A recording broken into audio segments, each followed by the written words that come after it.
How do you make decisions under pressure?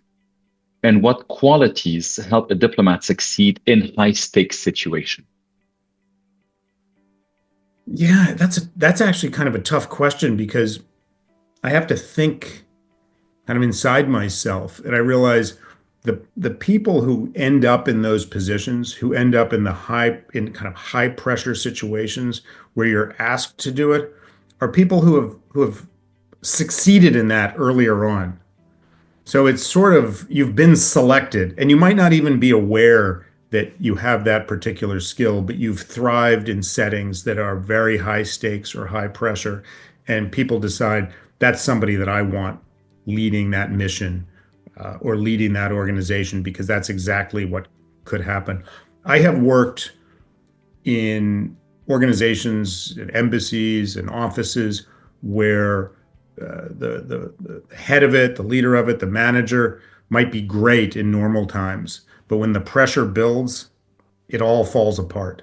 They just can't handle pressure, and it becomes really harmful to the organization because everyone's looking at that person for direction and for guidance and for clues about kind of how they should react. And if they see somebody shouting, yelling, making strange decisions, avoiding making decisions because of all the pressure, that reflects poorly and the entire organization suffers. But the what I've tried to emulate, and I've seen leaders do this, and I've tried to do it myself, which is as the pressure grows, kind of the calmness should grow too, because the stakes are higher. And it's the time where you take a deep breath and you think, okay, this decision really counts. And it could be because of the safety of your team. I've been in situations where you have a very normal day and a very normal operation, and suddenly there's things blowing up or rockets flying in or things that have an actual threat to people's safety and lives. And people get very nervous. And what they want to see is somebody who's going to take a very calm and measured approach, communicate what's going on, explain what you're doing about it, and demonstrate to people that you're making calm, rational decisions. And honestly, Mhm. if you do that, if you can bring yourself to do it, and it's the sort of thing that, like any skill, you have to do it a lot.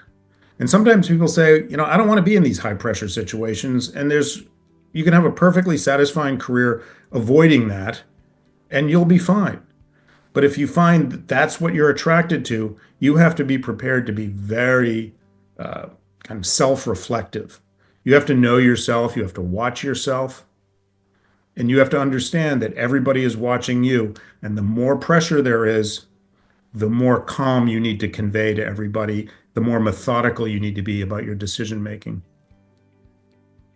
Going down that road, have you, and we don't need to get into that specific scenario, but in your career, so that you can answer it as, comfortably and honestly as you can.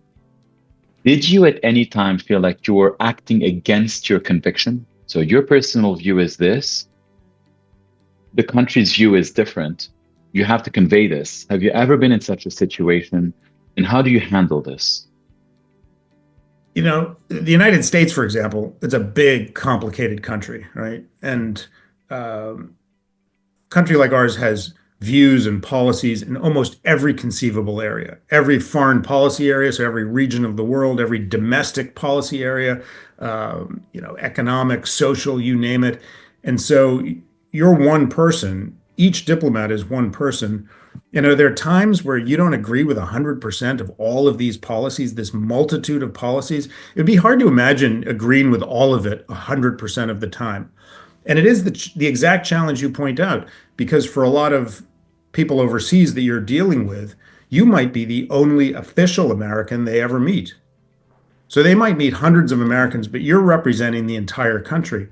And there might be this assumption that you can defend every aspect of public policy, domestic and foreign, to that person. And having been working in functions like this for years, people ask every possible imaginable question about my country.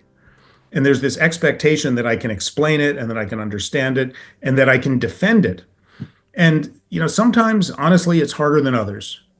I think that's natural and that's human. But I have to step back and say, uh, I'm also representing the totality of my country. And I would expect that my view of my country, like everybody on this about their country, is you love that country. You love representing it. You love what it stands for. You, as a citizen, might not agree with every single policy that your government is doing, but you know, in some, you take pride in representing what your country stands for. And in a day-to-day interaction, you have to be a little bit careful because probably it doesn't make sense for you to be out there publicly criticizing your country's policies. But you have to find, and this is where human relations come into play, where you've developed personal relations with people, you've developed skills in speaking publicly. You find ways to make it clear that what your country stands for is something good that you love, without feeling like you're necessarily even informed or an advocate of every single aspect of it.